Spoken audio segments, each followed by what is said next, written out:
Warning, ये सिर्फ एक थ्योरी है और उससे ज़्यादा कुछ भी नहीं। तो आप लोग इस वीडियो को सीरियस नहीं लेंगे। तो चलिए शुरू करते हैं आज का वीडियो। आज का थ्योरी बहुत ही अमेजिंग होने वाला है। आज की थ्योरी में हम लोग बात करेंगे कि क्या इजराइल और हमास का जो वॉर चल रहा है वो किसी तीसरे देश की देन है। क्या कोई तीसरा आदमी इन दोनों को लड़वा रहा है अपने से ध्यान हटाने के लिए। तो ये बहुत ही क्रेजी थ्योरी है।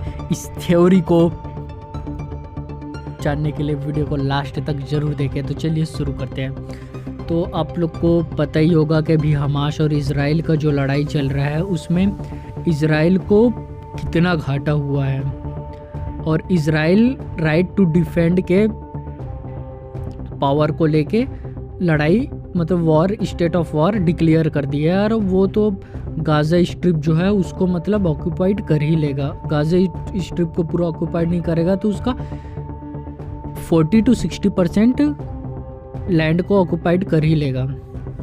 तो अगर आप लोग को याद होगा तो पिछले 2 सालों से कंटिन्यू रशिया की यूरोपीय यूनियन और नाटो की जो सेना है वो धीरे धीरे यूक्रेन पे डिप्लॉय हो रही थी और रशिया वहाँ पे ढीला पड़ रहा था। तो थ्योरी बेसिकली आप लोग समझ ही गए होंगे क्या है। तो क्या वहाँ से ध्यान हटाने के लिए उस देश द्वारा इजराइल पे हमला करवाया गया। ये सिर्फ एक थ्योरी है। मैं एक बार और आपको रियलाइज़ करा देता हूँ, ये सिर्फ एक थ्योरी है। तो जैसे आप लोग को पता है ना कि किसी छोटे चीज़ से ध्यान हटाने के लिए अगर कुछ बड़ा कर दो तो लोगों का ध्यान बड़े चीज़ पे जाएगा, छोटे चीज़ को सब लोग भूल जाएंगे। जैसे इंडिया पॉलिटिक्स में होता है, सेम जियो पॉलिटिक्स में सेम फार्मूला यूज़ किया गया है। रशिया यूक्रेन का 2 साल से वॉर चल रहा था। नाटो अपनी सेना डिप्लॉय कर रही थी।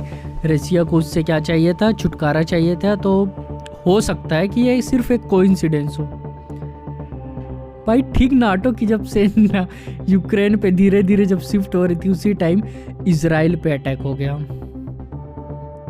और रशिया इसी अटैक को कंडेम भी नहीं कर रहा है, वो उसका सपोर्ट में है। और यहाँ पे 2 चीज़ होंगी। अगर इजराइल जो स्टेट ऑफ वॉर डिक्लेयर कर दिया है तो इसको वॉर डील मान के गाज़ा स्ट्रिप को के अगर कुछ लैंड वो कंफर्म है कि कुछ परसेंट गाज़ा स्ट्रिप का लेगा ही, क्योंकि भाई वो उसकी जान गई है, उसके लोगों की जान गई है, उसका मतलब बहुत ज़्यादा नुकसान हुआ है ग्लोबल लेवल पे। रसिया भी सेम करेगा।